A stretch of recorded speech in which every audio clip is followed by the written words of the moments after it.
Gente, é fácil. Por que fácil? Porque a doutrina dividiu direitos políticos em dois grupos para facilitar a nossa interpretação, né? O nosso entendimento. Olha só, a doutrina constitucionalista diz que existe direito político positivo e direitos políticos negativos. Direitos políticos positivos e direitos políticos negativos. O que é que acontece?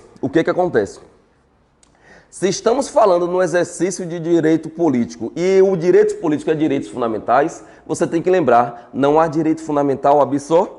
E se não há direito fundamental absoluto, algumas pessoas no Brasil estão proibidas de exercer direitos políticos. Professor, quem é no Brasil que não detém direitos políticos? Na tua prova, tu vai lembrar, direitos políticos no Brasil está proibido para duas pessoas, para o estrangeiro e para aquele que está em serviço militar obrigatório, os conscritos. Então, é todo militar no Brasil que está proibido de exercer direitos políticos? Não, é somente aquele recruta, o chamado Presta atenção. Se a gente chegar na prova e dizer que militar no Brasil não detém direitos políticos, a gente vai errar a questão de prova. Porque lá no artigo 14, parágrafo 8º, está lá dizendo as condições de elegibilidade do militar. Agora, quem está proibido de exercer direitos políticos aqui no Brasil, a gente vai ver daqui a pouco, é o conscrito, o recruta que está em serviço militar obrigatório. Esse cara não pode votar nem ser votado. Ou melhor, esse cara não pode ter o alistamento eleitoral e nem votar. Se ele não pode ter o alistamento eleitoral, quiçá ser votado. Porque todo inalistável é inelegível. A gente vai ver isso agora, beleza? Então perceba, direito político positivo é aquela capacidade de exercer o sufrágio, exatamente, exercer o sufrágio universal. Professor, o que é sufrágio universal? Ora, o sufrágio universal é tanto a possibilidade de votar, como de ser votado. Então, a capacidade de votar, na tua prova pode vir lá, e essa banca, né, PM Pernambuco e a UP foi a última, ela gosta desses termos, mano, e esses termos não tem na Constituição. O candidato que começa a estudar depois que o edital sai e só lê o artigo 14, 15 e 16, pode chegar nessa banca e se complicar. Sabe por quê? Porque já fizemos questão dessa banca e que ela diz assim, ó, analise as assertivas. A capacidade eleitoral ativa é o direito de ser votado. Aí o cara que só lê a Constituição não sabe, irmão. Porque a capacidade eleitoral ativa é o direito de votar. Ao passo que a capacidade eleitoral passiva é o direito de ser votado. Eu nem coloquei aqui. Helder, você está me devendo. O culpado é você. Gente, cadê o nomezinho ativa e passiva? Está aqui subentendido, tá? Capacidade eleitoral ativa e capacidade eleitoral passiva. Ou seja, a capacidade eleitoral passiva nos dá o direito de ser... A capacidade eleitoral ativa nos dá o direito de ser ou de votar. Tudo em paz, gente? Agora eu vou só melhorar para vocês. Se não tivesse a capacidade eleitoral ativa, pode estar esse nome, ó, cidadania ativa. Ou pode estar esse nome, cidadania passiva. Gente, isso aqui tudo é sinônimo. Se a banca te falar que a cidadania ativa, ou melhor, se a banca te falar que os conscritos detêm cidadania ativa no Brasil, tu vai lembrar. Conscrito não pode nem votar e cidadania ativa é o direito de votar.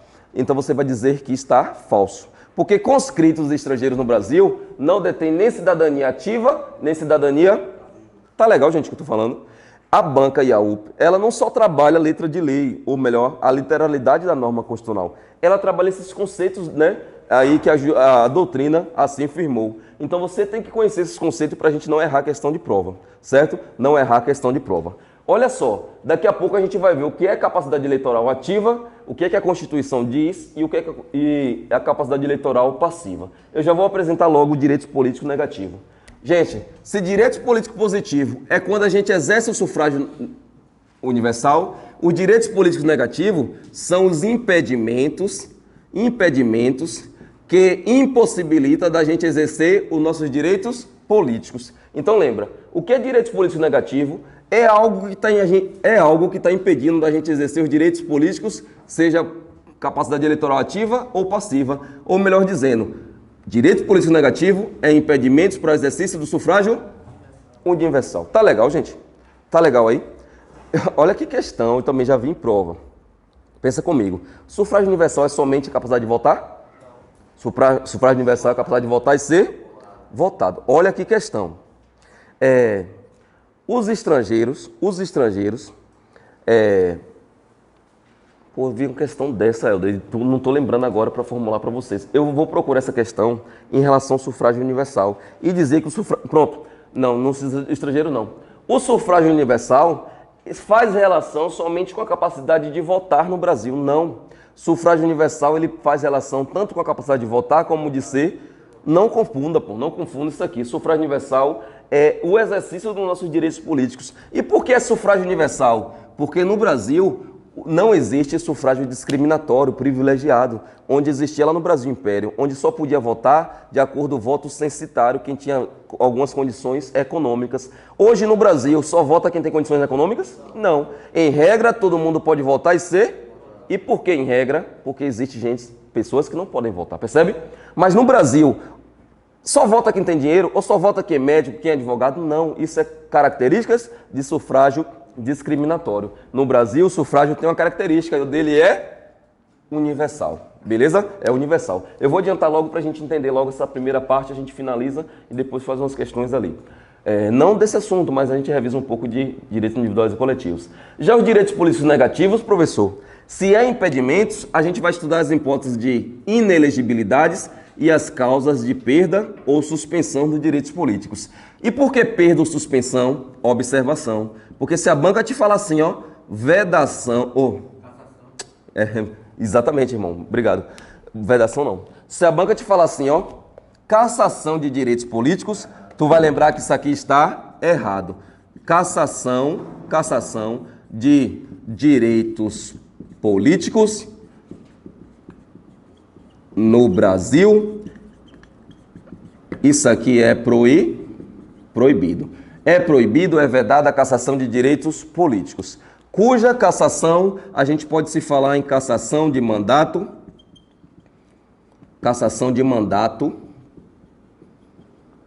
político. Por que cassação de mandato político? Ora, se esse político foi eleito mediante fraude, o mandato dele vai ser cassado. Tudo em paz, gente? Ah, professor, caça-se direitos políticos? Não, pô, é direito fundamental de todo e qualquer indivíduo. Então não existe cassação de direitos políticos. Existe cassação de mandato político, porque o cara com certeza, né, fraudulou, né, o sistema eleitoral e daí foi eleito de forma fraudulenta ou com alguma corrupção, né? Aí sim poderá haver cassação de mandato político. Agora vem para cá, olha só, analisa, você de casa também. Professor, capacidade eleitoral ativa e passiva. Se um é o direito de votar e o outro é o direito de ser votado, quais as condições que a Constituição nos dá enquanto nosso direito de votar? E o legislador da Constituição falou, o voto e o alistamento eleitoral. O que é alistamento eleitoral? É quando você, né, adquire o seu título de eleitor perante a Justiça Eleitoral. Então, se cair na tua prova, o alistamento eleitoral e o voto são o quê? Obrigatório para um grupo, facultativo para outras pessoas e proibidos para algumas outras. Ora, o voto é obrigatório para quem, professor? Maior de 18 e menor de 70 anos. O direito é assim, gente, ó. O direito é assim. Quando tem um número mínimo e um número máximo, tu inclui o primeiro e exclui o segundo. Logo, quem tem 70 anos de idade é obrigado ou facultativo a votar no Brasil?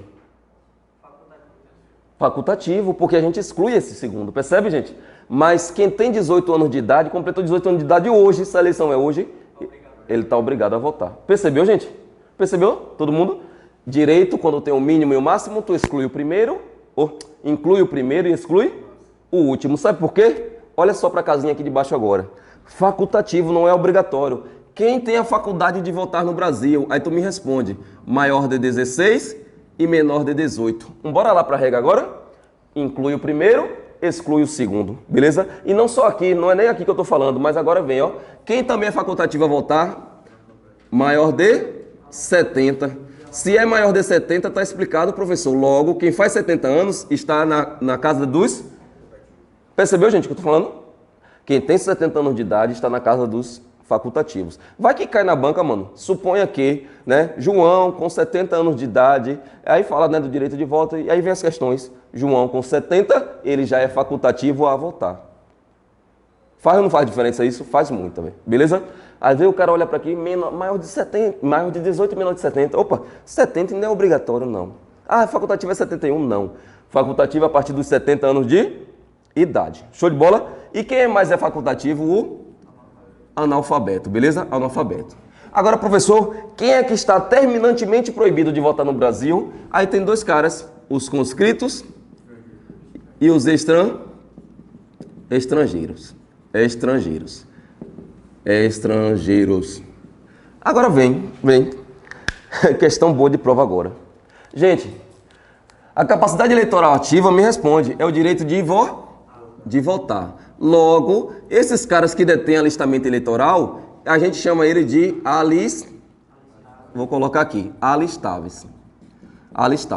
Só que nesse grupo tem alguém que não é alistável, é o conscrito.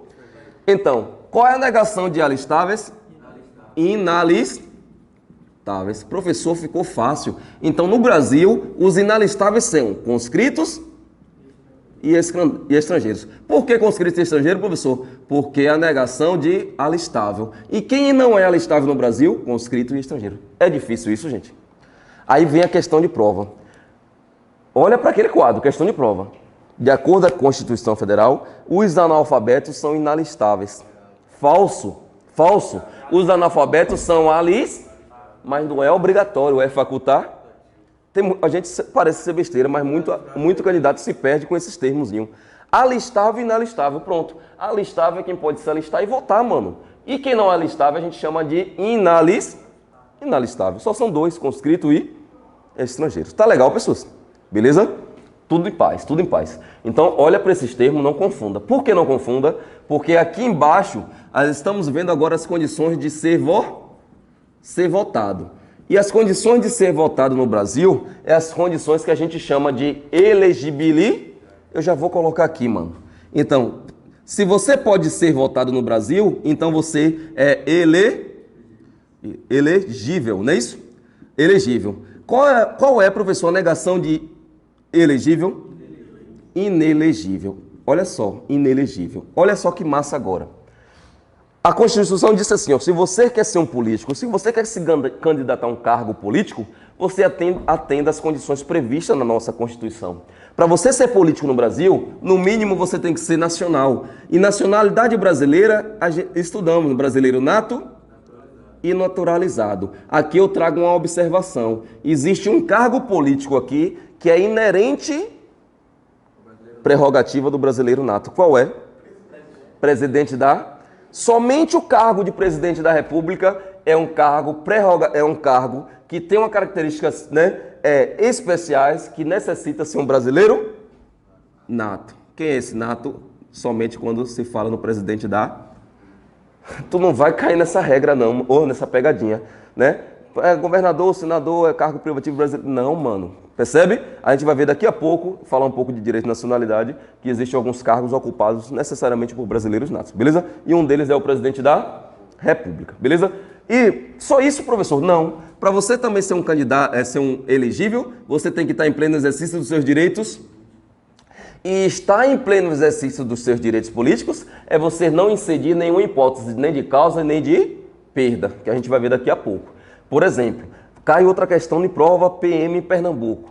De acordo com a Constituição Federal, Maria, que teve lá seu cancelamento de naturalização, é uma causa de impedimento para Maria ser elegível no país. Sim, mano, porque é uma causa ali que a gente vai ver, cancelamento da naturalização, é a perda dos direitos políticos. Então você que vai fazer concurso da PMPE, você tem que saber quais são as causas de perda ou suspensão, porque se a questão te der um casozinho e falar que a pessoa está em uma dessas condições, ela está ela não pode se eleger. Essa aula está sendo maravilhosa, que é uma revisão com calma de direitos políticos. A gente não vai ter como errar uma questão dessa, beleza? Tudo em paz. Então vem, alistamento eleitoral é outro requisito. Ora, alistamento eleitoral é outro requisito. Porque você não tem como ser votado se você não tiver o título de eleitor. Para você ser eleito no Brasil, você tem que, no mínimo, votar. Se você não pode votar, você não pode ser votado. Aqui já entra a regra. Logo, se estrangeiro e conscrito não pode ter o alistamento eleitoral, gente, eles podem ser votados? Não. Percebe? Beleza. Domicílio eleitoral na circunscrição. Aqui é aquela questão, né? é onde está o seu título de eleitor, o registro do seu título de eleitor. Não confunda domicílio eleitoral na circunscrição com domicílio civil. Domicílio civil é onde saímos hoje, né? Acordamos, graças a Deus, com a permissão do Senhor, e iremos retornar para nossos lares, não é? É o domicílio civil. Mas o domicílio eleitoral é um domicílio amplo, é um conceito amplo. Você pode morar em Feira e seu domicílio ser em São Paulo. Quantas pessoas não viajam no dia das eleições, pessoal? Já ouviu? As pessoas migram, né, de cidades. Por que migram? Porque o título de eleitor, o registro, está lá naquele local, percebe? Então, onde é o domicílio eleitoral na circunscrição é onde está registrado o seu título de eleitor. Então, perceba. Tem como você ter o domicílio eleitoral em Feira e querer se candidatar a prefeito de Serrinha? Não, pô. Você pode ser prefeito de Feira de... Se você é vereador, ou melhor, se você mora em Feira, você se candidata para vereador de Feira de... É lógica, né, gente? Isso aí todo mundo conhece, né? Esses conceitos de direito eleitoral básico, né? Então, o penúltimo, filiação partidária. Anota, não existe no Brasil candidatura avulsa. O que é candidatura avulsa? Você se candidatar sem partido político. No Brasil não existe.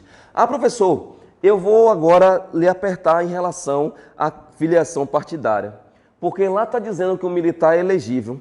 Mas o militar no Brasil, eu li na Constituição, no seu artigo 142, que trata das Forças Armadas, parágrafo 3º, inciso 5º, que o militar na ativa não pode estar filiado a partido político. Mas, professor, se filiação partidária é um requisito condicional, essencial para a gente se candidatar, e por que o militar, que não pode estar filiado a partido político, pode se candidatar? Quem sabe a resposta? Pela idade dele. Tem uma determinada idade. Não, mano, a resposta não é essa. A idade a gente confere lá nas situações. A resposta é, o militar pode ser elegível, mesmo sem partido político, porque o simples registro dele no TRE substitui a filiação partidária. Cuidado! O militar no Brasil pode ser elegível? Pode. Mesmo sem estar afiliado a partido político, sim. Porque o simples registro dele substitui a filiação partidária. E por que o militar não pode estar afiliado a partido político? Já te falei. Porque existe uma vedação constitucional. Lá no seu artigo 142, que trata das Forças Armadas, proíbe que qualquer militar nativo esteja afiliado a partido político. Ah, professor, pronto, então vou forçar mais um pouco. Então me diz, por que o ex-presidente Jair Bolsonaro estava afiliado ao PL? Bolsonaro não estava na ativa. Bolsonaro já está na ré. Que massa, né, gente?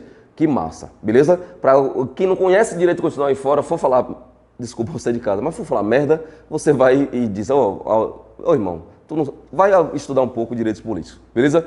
O cara já estava na reserva, o cara é militar, mas não estava na ativa. E a proibição da Constituição só se relaciona com o cara que está na... Massa. E, professor, a idade mínima também é um requisito para se filiar ao partido político? É, mano, porque você com 16 anos de idade, embora é facultativo votar, mas você não pode ser votado. E qual a idade mínima? O telefone do Direitos Políticos, 3530 2118. Opa! 35, professor, é condições para quem ser elegível no Brasil? Presidente da República e o senador da República. 30 anos, governador dos estados, Distrito Federal e territórios. 21 anos de idade, fala para mim, deputado federal, estadual, prefeito e juiz de paz. E 18 anos de idade é o mínimo exigível para ser vereador, beleza? Questão básica de prova, questões básicas de prova em relação à idade mínima, você não vai cair numa questão dessa, pelo amor de Deus. Eu vi aluno, né, às vezes se confunde com as idades. Eu sei que o aluno, gente, não tem só direito constitucional, né, se preocupa com todas as matérias, mas isso aqui é o básico, velho, é o básico. Você saber as idades de condições de elegibilidade dos candidatos, beleza? Cai muito em prova. Show de bola? Agora vem. Se a listáveis, né, a negação é inalistáveis, elegível, negação é inelegível. Aí a Constituição disse o seguinte, olha o que ela disse. São inelegíveis, é assim que cai para você, gente, ó. São inelegíveis os inalistáveis, eu acho que até coloquei lá, ó. Os inalistáveis, mais o analfabeto. O que foi que ela disse com isso?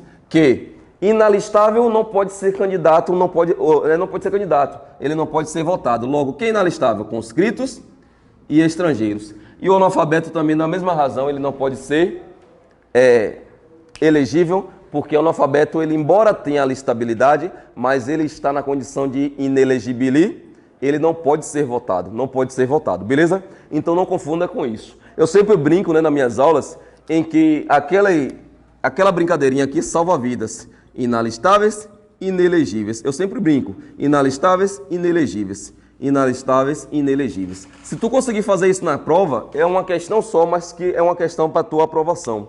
Quem são inalistáveis no Brasil? Responde para mim. Conscritos e estrangeiros. Melhor, conscritos, desculpa.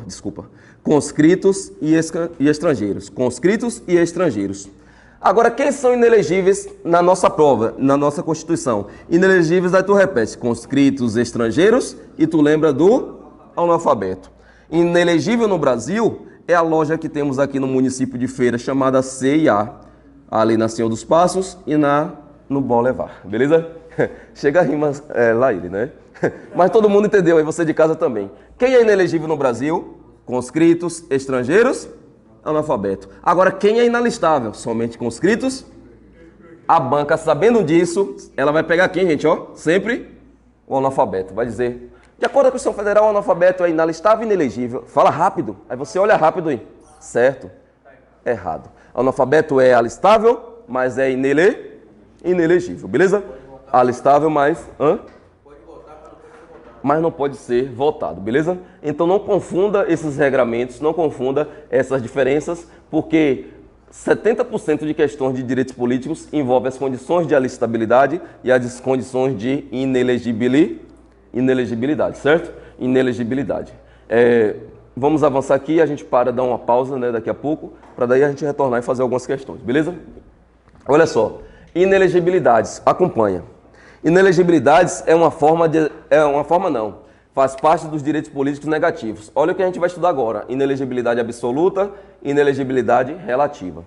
Se cair na tua prova perguntando sobre quem são os inalistáveis, inelegíveis de forma absoluta, terminantemente mesmo, são de forma absoluta os inelegíveis, né, que a gente considera inalistáveis, mais o analfabeto. Aí tu já sabe, inalistável os conscritos e os estrangeiros. Então, essa inelegibilidade aqui, a doutrina classificou que é a inelegibilidade absoluta. Por que absoluta? Porque não tem nenhuma condição de analfabeto, conscrito e estrangeiro ser votado no Brasil. Então, eles são inelegíveis de forma absoluta. Acabou, mano. E esse rol aqui, ó, ele é taxado. Se é taxado, a gente fala que isso aqui só está na Constituição. Rol taxativo. Só a Constituição trouxe as condições dos inelegíveis de forma absoluta, que são inalistáveis, mais o analfabeto. Acabou. Rol taxativo. Agora, professor, se a banca lá da IAU, Pernambuco, me perguntar sobre é possível outras hipóteses de inelegibilidade relativa, a resposta é sim. Por que sim? Porque quando tu lê o artigo 14, parágrafo 9º, tu vai ver que é possível lei estabelecer outras hipóteses de inelegibilidade relativa. E a lei que pode estabelecer isso não é qualquer lei, é uma lei complementar. Se chegar na tua prova e dizer assim, ó, analise as assertivas. Através de lei ordinária poderá haver outras hipóteses de inelegibilidade relativa. Lei ordinária? Não. Não é esse, mano, que tá aí? É uma lei complementar, que pode estabelecer outras hipóteses de inelegibilidade relativa. Mas, professor, quais são as inelegibilidades relativas que está na CF e que poderá surgir outras? Pronto, a gente vai estudar agora. Vamos estudar agora, calma. Inelegibilidade relativa, gente, não é, né, diferentemente da absoluta, é aquele impedimento de forma provisória, né? É aquele impedimento temporário. E esse impedimento temporário, a primeira inelegibilidade temporária que tem é em relação à reeleição. Ah, professor, então tá claro. Qualquer candidato só pode se reeleger para um único período subsequente, ou seja, ele passa 4 anos, se reelege e depois ele tem que cumprir o interstício, qualquer candidato, não, qualquer político, não. Essas impossibilidades relativas, elas alcançam não os membros do Poder Legislativo, mas alcançam os membros do Poder Executivo. E quem são os membros do Poder Executivo que que deverão obedecer essa regra? Eu falo do presidente da República, governador dos estados, DF, território e os prefeitos. Novamente, gente, essas inelegibilidades relativas alcançam quem? Qualquer político, não. Só alcança os chefes do Poder Executivo. E lá no artigo 14, parágrafo 5º, é o 5º, mano? 5º, não é isso? vai dizer o seguinte: presidente da República, governador e prefeito. Caso você quiser se reeleger, você só pode se reeleger para um único período subsequente. É isso que cai na tua prova. Qual é a legislatura no Brasil, professor? Ela é de 4 em 4 anos. 4 em 4 anos ocorre uma legislatura no Brasil. Se o presidente da República está aqui no seu primeiro mandato, ele se reelege, ou melhor, ele se candidata novamente. Caso ele se reeleger, ele exerce mais 4 anos, ou seja, mais um mandato, mais uma legislatura. Agora, ele pode se reeleger para o terceiro período subsequente? Não. É somente para o único período subsequente. Aqui ele cumpre o interstício e depois, se ele quiser voltar a ser candidato para aquele cargo novamente, aqui sim ele volta a disputar as eleições. Tá claro, gente? Aí você fica, pô, isso aí tá fácil, mano. Agora, beleza. Essa regra alcança os titular e vice também? Não. Alcança somente os titular de mandato eletivo. Agora, cuidado, salvo. Olha o salvo aí, mano, no parágrafo 5º. Salvo se houver o quê? Substituição. Ou seja, se o titular do mandato eletivo morrer no decorrer do seu mandato e o vice assumir, no momento que o vice sucedeu o titular, ele também vai entrar no impedimento. Vamos lá agora aprender? Olha só, lê para mim, irmão, lê em voz alta aí, só para a gente ver. Quinto? Não, parágrafo 5º. O presidente da República, o governador do Estado, do Distrito Federal, os prefeitos, a quem houver sucedido ou substituído no curso dos mandatos, poderão ser reeleitos para um único período subsequente. A quem houver sucedido ou substituído, pronto. Aí vem o presidente, qualquer político, o chefe do Poder Executivo, exerce o primeiro mandato, exerce o segundo. No último dia que o cara vem e morre. Sucede quem? O vice. O vice só passou um dia no mandato do cara, perceba. Aí as eleições é nesse ano, ele só passou um dia. Pergunta, o vice pode se candidatar para ser o novo presidente, o governador ou o prefeito? Pode. Ele pode, ele passou só um dia aqui, pode. Aí ele é candidato. Ganhou as eleições, não ganhou? Pronto. A pergunta que vem na prova é, o novo presidente aqui, que antigamente era o vice, pode se candidatar novamente? A resposta é não.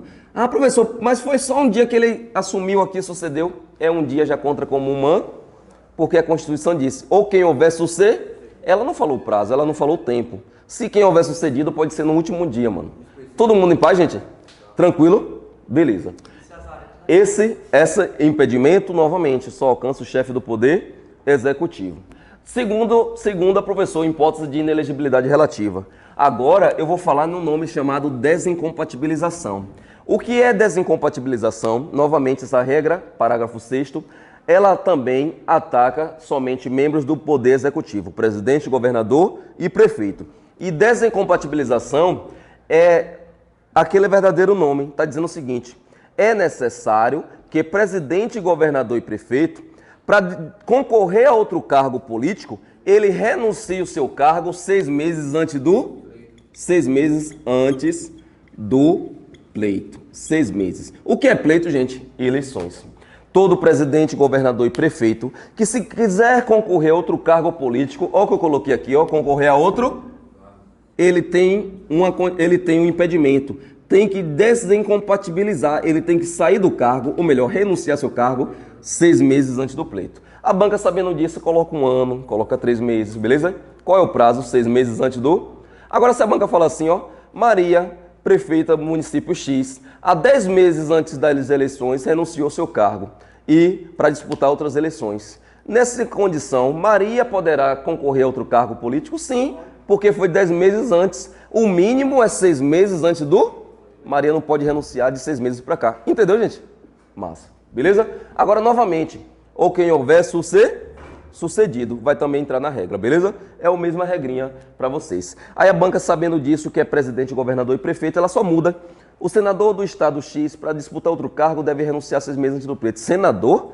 Não, mano. O senador é membro do Poder Legislativo. Você só vai enxergar na sua prova que deve desincompatibilizar quem é chefe do Poder Executivo, como presidente, governador e prefeito. Show de bola? Presidente, governador e prefeito. Agora, a última forma de inelegibilidade relativa é a que eu mais gosto de explicar porque é que mais cai em prova, porque ela é complexa, porque esse parágrafo ele é gigantesco. Artigo 14, inciso, o parágrafo 7º. E o que é que vem no parágrafo 7º? Ele vai trazer hipótese de impedimento chamado inelegibilidade reflexa. E por que reflexa? Porque não atinge diretamente o presidente, governador e prefeito. Atinge os seus parentes. E que parentes, professor? Atinge os seus parentes cônjuge, não é isso, mano, que tá aí? Cônjuge. Atinge os seus parentes consanguíneos ou afins até o segundo grau. Ou também atinge o parente por adoção. Então, quais são os parentes, professor, que vai entrar nessa regra? Novamente, cônjuge, consanguíneos ou afins até o segundo grau ou por adoção. Entenda. Para explicar isso aqui, mano, a câmera pega aí? Para explicar isso aqui, eu vou trazer sempre esse organograma aqui, né? Esse fluxograma, sei lá, matemática, eu sou zero, mas eu vou utilizar ele para ficar melhor o entendimento. E aí você nunca mais esquece uma questão dessa. Olha só, aqui vamos pensar que isso aqui é âmbito nacional. Quem é que ocupa o presidente da? Aqui é o governador, âmbito dos e aqui é o prefeito, âmbito dos, entenda, União, estados e municípios. O que é que a Constituição disse para presidente, governador e prefeito? Ela disse o seguinte, lê para mim, mano, só para eu lembrar da redação. Devagar, ó. São inelegíveis no território de jurisdição do titular o cônjuge, os parentes consanguíneos ou afins até o segundo grau ou por adoção do presidente, governador e prefeito, não é isso? Aqui, por adoção do presidente da República, do governador do Estado, do território e do Distrito Federal. Isso, termina a regra. Salvo os já titular de mandato. Fala isso não? Salvo o titular de mandato eletivo ou candidato à reeleição. Pronto, salvo o titular de mandato eletivo ou candidato à reeleição. Gente, olha para essa regra. São inelegíveis no território de jurisdição do titular. Onde é a jurisdição do titular aqui, gente, do prefeito de Feira, município de Feira de? Onde é a jurisdição do governador Jerônimo? Bahia. Onde é a jurisdição de Luiz Inácio Lula da Silva? Todo Tá claro aí, gente? Pronto. São inelegíveis no território de jurisdição do titular de quem? Colbert Martins. O seu cônjuge, parentes consanguíneos ou afins até o segundo grau, ou parentes por esses caras, parentes desses caras, nessa condição aqui, não pode se candidatar a nenhum cargo político dentro de Feira de... Aí todo mundo pensa que são inelegíveis em todo o território nacional. Não. Porque se um parente de Colbert sair de Feira de Santana, gente, aqui já não é fora de Feira não? Aqui vamos pensar Serrinha. Se a mulher de Colbert quiser ser prefeita de Serrinha, pode ou não pode, gente? Porque o impedimento dela é somente dentro de Feira de... Tá claro, gente, o que eu tô falando? Beleza? Então são inelegíveis, a Constituição falou, mano, no território de jurisdição do título. Vamos pro governador da Bahia. Todos os parentes que estão aqui nessa condição é inelegíveis dentro do estado da... Aí tu pega aqui, ó, fora do estado da Bahia aqui eu tenho Sergipe. Qualquer parente do governador Jerônimo pode se candidatar em qualquer outro estado. Mas ele não pode se candidatar Agora cuidado. A jurisdição de Jerônimo é só... A Bahia inclui o quê? Todos os municípios, distritos, todo mundo. Ele não pode ser vereador, ela não pode ser prefeito em nenhum município dentro do estado da... Vocês compreenderam? E são inelegíveis no território de jurisdição do presidente da República. Aqui pega tudo, mano. Esses parentes dele não podem se candidatar para nenhum cargo aí. É fácil, não é essa regra, mas ela parece ser uma miséria, né, por direitos políticos. Ela é gigantesca, essa redação. Mas quando você olha para ali, fica mais fácil, beleza? Quando você olha para ali, fica mais fácil. Certo, gente? Agora, salvo já titular de mandato eletivo, por que Bolsonaro conseguiu ser presidente da República, sendo que os filhos dele já era senador, vereador do Rio, não sei o quê, deputado? Porque a Constituição fala, salvo já titular de mandato eletivo ou candidato a reeleição, os caras já eram políticos. Aí não tem impedimento. Porque o impedimento não é do membro do Poder Legislativo para o Executivo. É o contrário. É quem está no chefe do Poder Executivo e seus parentes estão impedidos. Tá legal, pessoas? Todo mundo de paz aí? Show de bola? Fala, mano. Aquele ali consagrado de segundo grau ali, seria o quê? Consagrado de segundo grau. Consanguíneos? Ali não, ali, parentes ali. Os parentes de segundo grau? Mano, olha só. E a galera... Me permitam, posso apagar aqui, gente? Olha que massa. Eu vou parar um pouquinho, relaxa. Eu vou parar um pouquinho. Só